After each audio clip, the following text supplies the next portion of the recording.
Today we come to the beginning, right? We started with the overarching view and now we're back to beginnings. This is the part and the most important piece where you capture people's attention. People have stories completely wrong, at least in the way that they treat them. Oftentimes I see people that tell a story as if the point was to get to the end of it. And this leads to a couple of things. One, people aren't listening and they just keep going, right? They just finally, and they are going to make it to the end. Two, they sense that people aren't listening and they rush, they skip pieces, they get all the way to the end as people begin to trail off, which actually just continues that spiral and more people fall off the train. I don't care what story it is, how fascinating it is only as good as the attention that it captures and maintains. And I wanted to experiment with this. So I went to one of the best storytellers that I know, who happens to be my dad. I don't know why. He got this gift and I did not, because truly stories do not come naturally to me. And so we were sitting at dinner one day. I was thinking about this module. This was many years ago.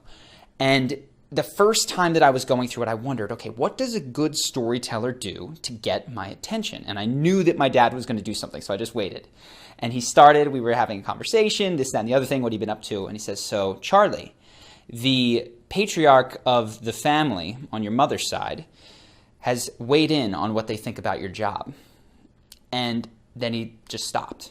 And for me, I'm going, wait a second, who does my dad think the patriarch of the family is? Because my grandpa is no longer alive. Who's the patriarch of the family on my mother's side? What does this person, who apparently is very important, think of me? I've got tons of different uncles. Do they like me? Is this uncle? I wonder if he likes it, or does he think it's great?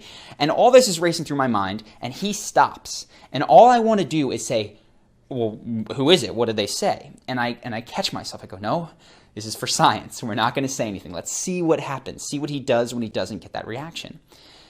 And I didn't say anything, and I just kept eating, and we moved on. And he never came back to it. And because I was doing this for science, I never asked. I still don't know what the patriarch of the family thinks of my job as a YouTuber. But it was an incredibly informative experience because it showed me that my dad was not going to start or launch into a story unless he had hooked my attention. And when I play acted that he hadn't hooked my attention, he just didn't go. This is a critical mindset. You need attention. If you're telling a story shouting into the abyss, it doesn't work. Now, there's a lot of ways to build attention, and my dad showed one of the best ways with storytelling, which is this initial hook. Right? The patriarch of the family weighed in on what they think of your job. Why is this so good? Well, first off, it raises mystery. Who's the patriarch? I don't know. Is it this uncle? Is it that uncle? Is it a cousin? I have no idea, and I'm genuinely interested to know who my dad thinks that is.